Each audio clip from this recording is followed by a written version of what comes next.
Hi, everybody. Welcome to English Digest. I'm Stephanie. I'm Tom. Hey, it's our unit on health, and we're talking about social media and snacks and food choices in the modern world.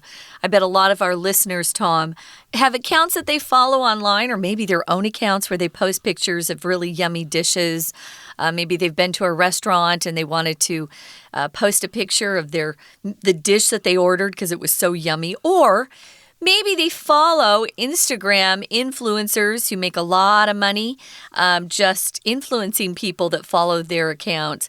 You can make a living if you're an important influencer online, if you have enough followers. And there are lots of people out there who are willing to be followers because it seems that most people can't go a minute without looking at their phones, and they're always looking for content, and pictures of food is a good example of content. You can never take enough pictures of food, or you can never take enough selfies, so those pictures are here to stay. They're here to stay, and of course, if you want to make some money, hey, you could probably get on the influencer bandwagon. You can join that industry and probably make a ton of money yourself. So remember last time we talked about the association between the smell of food and how that gets people to buy the food, but we also talked about the visuals. When people see pictures of food online and stuff like that, they're tempted to eat that food even though the food is probably not good for them. And these pictures of food make us eat food that we normally wouldn't eat. And I think that's why so many people are getting overweight because, hey, those meals just look really, really tasty, even though they're full of carbs and sugar. Yeah, they're usually better tasting than, say, a piece of fish and steamed vegetables, which is what I eat if I'm dull. Yeah, boring. Who wants that? Yeah. I eat that on a diet. Who wants to live a long, healthy life? Yeah. So we're going to continue on today, and we'll be reading day 2, and then we'll be back to continue talking about social media and snacks.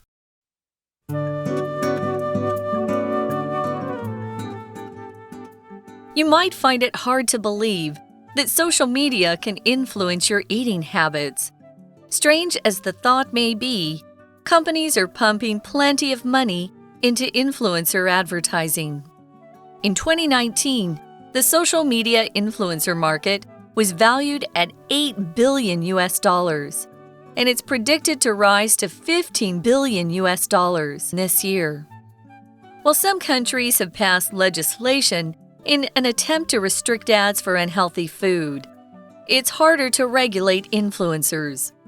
Even savvy youths, who might have learned to be suspicious of TV ads, can be vulnerable to influencers, who pride themselves on their reputations and the community they build with their fan base.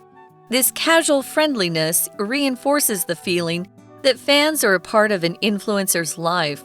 It can lead influencer ads to feel like earnest suggestions or friendly tips, rather than sales pitches that the influencer has been paid to make. Social media has an unprecedented reach in our lives. However, there are ways to use its power to benefit users. For instance, the algorithms that power your feeds use the principle that once you've chosen to see something, you want to see more like it. Hence, choosing to interact with more posts about healthy food will slowly cause your feed to show healthier content. Similarly, when popular accounts post favorably about healthy food, their followers feel a social pressure to consider healthy food in a positive light. Companies wishing to market their healthy products would do well to heed the reminder that they can harness the power of influencers too. Okay, everybody, it's time for us to discuss the contents of our lesson in detail. So again, we're talking about social media and influencers and food and how they get us to eat food that we shouldn't be eating. I don't want to be too bold about that because some of these, companies and platforms are quite powerful and they might come and cause trouble for me if I try to stop people from eating these kinds of foods. But we'll talk about it anyway. And let's look at the first paragraph here. It says, you might find it hard to believe that social media can influence your eating habits. Indeed, we all think that we're in control of our minds. Nobody's influencing me. I make my own decisions. Yeah. So indeed, you might find it hard to believe that you can be influenced by social media. So here the it is kind of interesting. You might find this situation difficult to believe, the situation that media or social media can influence your eating habits. Yeah, it's just kind of hard to believe. We all think we're more powerful than we really are. Oh, no. People are easily brainwashed. I've noticed that in the past couple of years. How easy it is to fool people and to get them to believe something, especially if they see it over and over and over again. So, strange as the thought may be, strange, but companies are pumping plenty of money into influencer advertising. Yeah, instead of spending their money paying for ads on TV or in magazines, they're actually paying these influencers who have a lot of followers on Instagram, TikTok, those different social media platforms. They're paying those people who have a huge fan base lots of money to advertise or market their products, whatever they might be. Here, pump is being used as a verb to talk about moving something into something else. We pump water from a well, but we often use pump in a figurative way when we're talking about money. For example, the president hoped that tax cuts would pump money into the economy. We often use it when we're talking about money, pumping money into something. And here they're talking about putting or injecting a lot of money into influencer advertising. Right, and influencer is kind of a new word. Of course, the verb is to influence, to affect the way someone thinks or how they behave. And influence can also be a noun, the influence of our parents, for example. But here, influencer is a new word. It talks about people who try to spread their ideas online and influence people. And yes, it might be unusual to think that these companies are putting so much money or spending so much money or pumping the money into influencer advertising. And going back a couple of years to the year 2019, in 2019, the social media influencer market was valued at $8 billion US. So there's a big market there for advertising in media influencers, websites and platforms and stuff like that. And it's predicted to rise to $15 billion this year. That's it's almost twice as much as it was about 3 years ago or so. And here we've got the verb to predict. It is predicted to rise to a higher figure. So to predict just means to make a guess or an estimate about something that's going to happen in the future. Weather forecasters, of course, try to predict the weather. And there are also pollsters who work in politics who try to predict elections before they happen. They poll people and say, oh, I predict that so-and-so is going to win. So it's predicted to rise quite a bit. That's a lot of money, $15 billion US in 1 year. Well, some countries have passed legislation in an attempt to restrict ads for unhealthy food. It's harder to regulate influencers. Now, legislation here is a non-count word. Don't put an S on it, people. No. Legislation refers to the action or process of making laws. The people who make those laws are legislators. And they work for the government. We usually elect them, right, to office. Legislation also can refer to a law or a set of laws that are passed by a legislature. So that's how it usually works. They get together, they think about new laws to pass. I think we have too many laws, to be honest. I'm getting tired of the government trying to tell us how to live every part of our lives. I'm tired. Let's not do that. Let's be free. But here they're talking about how some countries have passed legislation to try to restrict ads. They say, that's sugar cereal. Kids shouldn't be eating that. We're going to ban that. You can no longer have ads for that around. I know when I was growing up, you'd see ads for cigarettes on TV. And then as I got a little older, they banned cigarette ads on TV. I think it's also banned that you can't, on TV in America, you can't be smoking in a show. Well, at least you can't be drinking beer in an advertisement or something like that. At least that's what I've heard. If you're advertising beer in the United States, you can't show people drinking it. You can smoke if it's, on online, Netflix, HBO, those kind of channels. But I think on regular network TV, you can't. In movies, of course, you can. Now, the Brits aren't as serious about that. Right, but of course, some countries are trying to control this problem, so they've passed legislation or laws. They're trying to restrict these ads for unhealthy food. But again, it's harder to regulate influencers. So you might be able to regulate the media, TV, movies, and things like that. But if you're an influencer, you're working by yourself, and those people are hard to be regulated. To regulate just means to control somebody using laws and things like that. In the past, America's airline industry was regulated, and then it was deregulated, I believe, during the Reagan administration, so they could compete on the open market and not be controlled by the government, and that's the way it's been ever since, I believe. And even savvy youths who might have learned to be suspicious of TV ads can be valuable to influencers who pride themselves on their reputations and the community they build with their fan base. So if you're savvy, that means you have some special skills and you know how to be cool, okay? If you want to attract the attention of a fine-looking lady, you got to have some savvy, okay? You got to be a savvy person, wear nice clothes, speak really good language, and basically know how to say what they want to hear. Yeah, savvy is actually, I think, is more important than being smart. You can be book smart, you did really well on tests in school, but savvy means you have practical understanding or knowledge about something, and people can't fool you. It's also close to the word shrewd, S-H-R-E-W. If you're shrewd or savvy, that means you're pretty darn clever. People usually can't fool you. So these savvy youths, and they understand how this stuff works. They've already learned that, well, ads on TV, they don't always tell the truth. I'm going to ignore that stuff. But if they're following somebody online and they really like that person, they might not see that person's actually being paid to promote a product and just, think, well, he likes that thing and he's just suggesting I use it. What's wrong with that? Be careful. A lot of these influencers are being paid to promote different products and things like that. So these savvy youths or smart youths, they're pretty proud of themselves. They pride themselves on their reputations, at least the influencers do, and the community they build with their fan base. Their fan base are all the people that are following them. And we're going to take a little breather here, take a little break and listen to our Chinese teacher, and then we'll come right back. Hello everyone, 我是派老师。今天讲解的是5月份杂志5月19号 Unit 11 Social Media and Snacks Food Choices in the Modern World。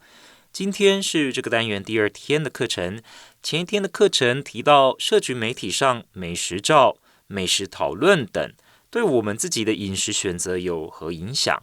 今天的课程让我们更深入了解社群媒体上和食物相关的商业利益是如何动员网红操弄我们的选择，也让我们知道消费者为了自己的健康着想又该如何自保。我们现在一起来看看学习重点。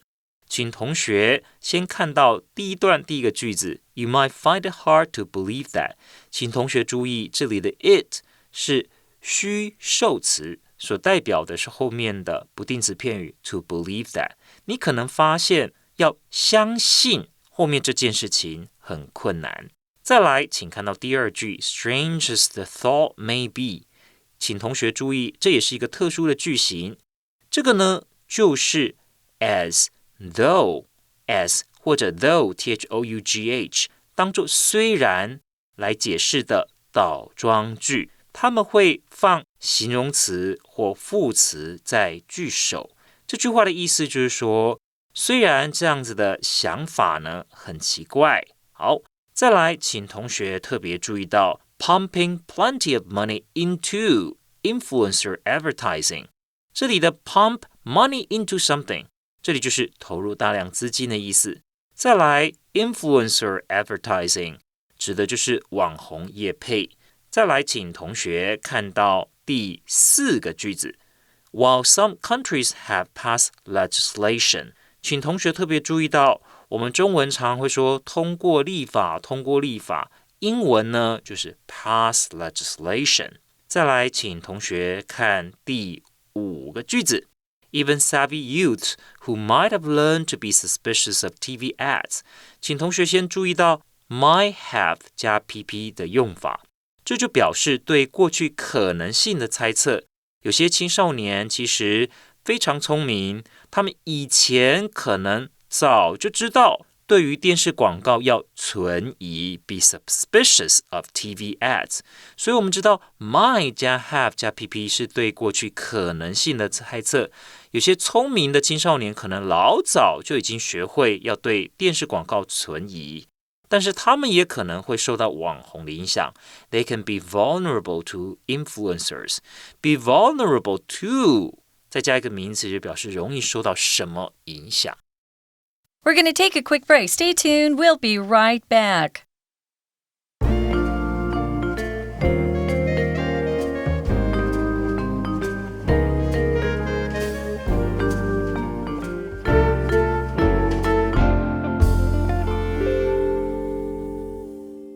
Welcome back, guys. We're talking about social media and snacks and how some of our food choices are influenced by these influencers who are pretty popular out there on social media.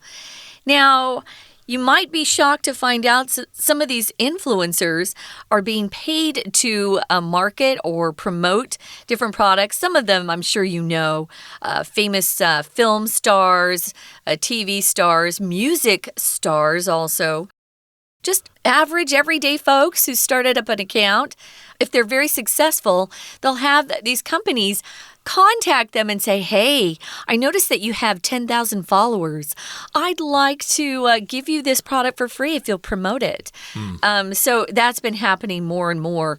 And if they're everyday, average folks who aren't, famous all over the world,You might not suspect that they're being paid to influence you, but they are. That's probably what you're looking for if you're posting YouTube videos or things like that. You want somebody to contact you and sponsor you and stuff like that. But again, these savvy youths have their reputations to look after, and they have this big fan base. They have lots of followers and stuff like that. So this casual friendliness reinforces the feeling that fans are a part of an influencer's life. So basically, I think what this is trying to tell us is that we would not suspect these influencers to be influenced by these companies. We think they're being honest and they're telling us straightforward information, and they're not being controlled by big food companies.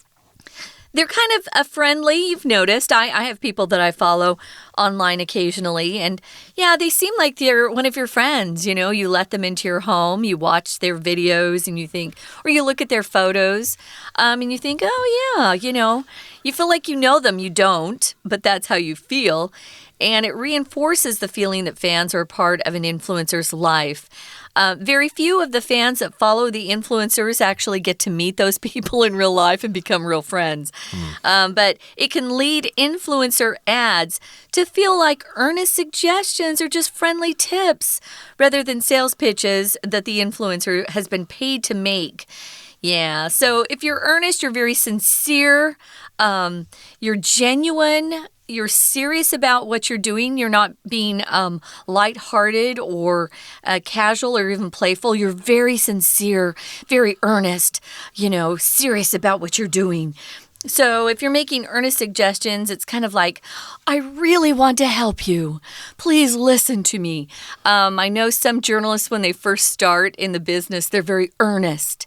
And then they get kind of corrupted as time goes on. They see how the game is really played. Or politicians, maybe when they first start, they're very earnest, and then they are corrupted as well. So, yeah, you might think, oh, they're just giving me really good tips, good suggestions. They're being sincere.And in actuality or in real life, they're being paid to say what they are. Yeah, I've noticed a lot of people on the YouTube videos that I like to watch. They'll be saying something, and then maybe 2 minutes into the video, they say, I'd like to take some time now to talk about my sponsor, blah, blah, blah, blah, blah. At least they're being honest about that, true, right? and then, but still I have to question, well, are you just saying that because they're paying you to, or do you really like their website or whatever? So in any case, if I still get information from those YouTube videos, I still watch them, even though there is advertising for sure. And let's move on now to the next paragraph. Here it says, social media has an unprecedented reach in our lives.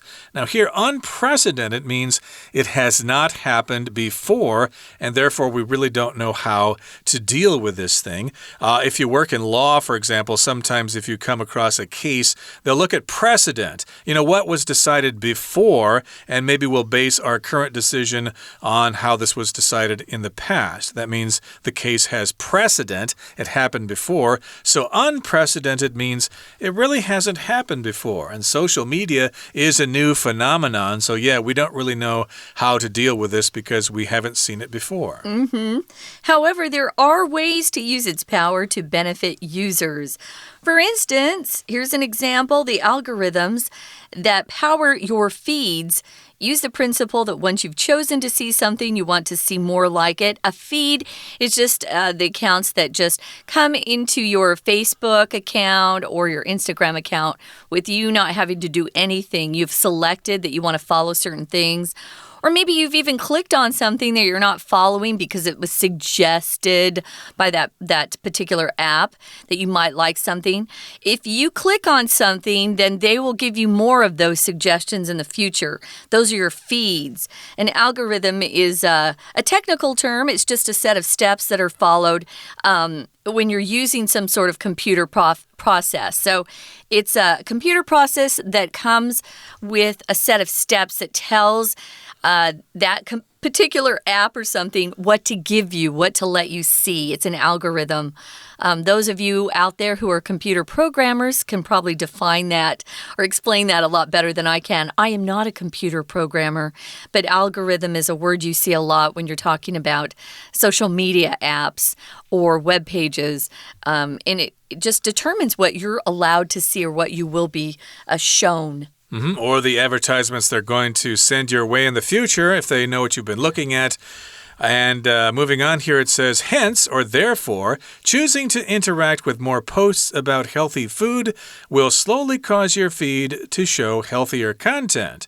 So yeah, go check out some cooking websites that teach us about the Mediterranean diet or things like that, which is supposed to be really good for us and it's nice and tasty. And stay away from those websites that promote, pastries and candy. Deep fried foods. Deep fried food and high sugar content food and stuff like that. So yes, indeed, you can influence your algorithms by going to those websites that tell you about healthy food. Yeah, interact with those posts, okay? Maybe leave a comment on someone's posts about good food. Yes, I tried avocado and broccoli and stuff like that, and black olives and olive oil and stuff like that. And yes, you'll probably get more advertisements for healthy food as a result. I wanted to suggest for this word hence, which is an adverb, it's very formal. When I'm speaking, I won't use hence, but when I'm writing, sometimes I will. So another couple of words you could use as a synonym would be consequently or therefore.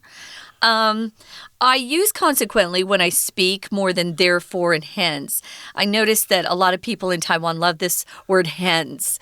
We actually don't use it in spoken English very often. If ever, but it is kind of formal. But it just means for this reason.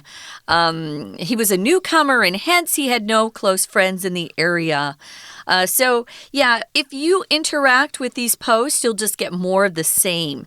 So when you post favorably about food, or if popular accounts that you follow post favorably about food, their followers feel a social pressure to consider healthy food in a positive light. So, yeah, I follow a couple of workout accounts, and they're always posting things that are healthy.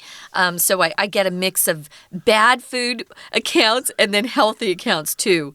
Like Tom said, to interact just means to do things with other people, to talk with them or hang out with them. And I wanted to mention this word content. Content can be either non-count or countable. Content is the things that are in something. But if you use it to talk about an article, you talk about an article's content. You don't have to say the article's contents. Just content. It's the ideas or the facts or images that are in a book. You often see it when you talk about the table of contents. Everything that's in that particular book, or maybe it's a long paper, that's the table of contents. So lastly, companies wishing to market their healthy products would do well to heed or pay attention to the reminder that they can harness the power of influencers too. So hopefully you'll start following more healthy accounts, but you got to hold on to some of the bad ones too, right, Tom? Come on. You certainly do. So again, those popular accounts will post favorably about healthy food, which means it's supporting healthy food. Positively, so you'll be able to make some better food choices, and you'll lose weight, and you'll live a long time, and you'll be a happy camper. Hopefully. Okay, that brings us to the end of our explanation for today. Let's now listen to our very happy Chinese teacher who isn't fat at all. 好，接着请同学看到第一段最后一个句子，第7个句子。在这边呢，讲到说，率性的友善强化了粉丝是网红生活当中的一部分的感觉，这可以让网红的广告感觉像是真诚的建议 earnest suggestions， 或者呢 friendly tips， 就是像朋友跟我们分享的提点，而不是网红被付钱以后所创造出来的行销话术。请同学注意到 sales pitches 就是我们讲的行销话术。再来，请同学看到第2段的第1句 social media 这表示社群媒体在我们生活中的触及程度前所未有。这 reach 指的就是社群媒体它所可以触及到的层面， unprecedented指的就是前所未有。再来，请同学看到第3个句子 For instance， 这句子的意思是驱动讯息动态的演算法背后其实有个原则，一旦使用者选择观看了某则贴文，就表示你想看到更多的类似内容。再来，第4个句子，因此呢，选择和更多健康食品的贴文互动 interact with， 就是你去按赞啊，或者留言等等，你的讯息动态就会慢慢呈现更多比较健康的内容。再来，请同学看到第5个句子 Their followers feel a social pressure to consider healthy food in a positive light。 这边所指的 followers 当然就是这些追随网红的粉丝，定期追踪网红的粉丝，他们呢会用正面积极的态度看待健康食品 Consider healthy food in a positive light， 意思是用正面态度来看待。再来，请看到第6个句子 Companies wishing to market their healthy products， 一直到最后面 to 惊叹号结束这里。请同学把后面有一个动词片语 harness the power of influencers 画起来，就是卖健康食品的公司如果了解网红行销这么有效，其实他们也可以去和网红合作，寻求他们的协助，来让消费者享用更多的健康食品。 Harness the power 就是驾驭什么力量。以上就是我们针对第2天课程所做的中文讲解，谢谢大家。That brings us to the end of our lesson for today. We sincerely wish all of you success if you're a media influencer, and we hope that you can spread the news about good food and stay away from that unhealthy food, because we all want to be healthy and live a long time so we can continue to be on the internet. From all of us here at English Digest, I'm Tom. I'm Stephanie. Goodbye. Bye.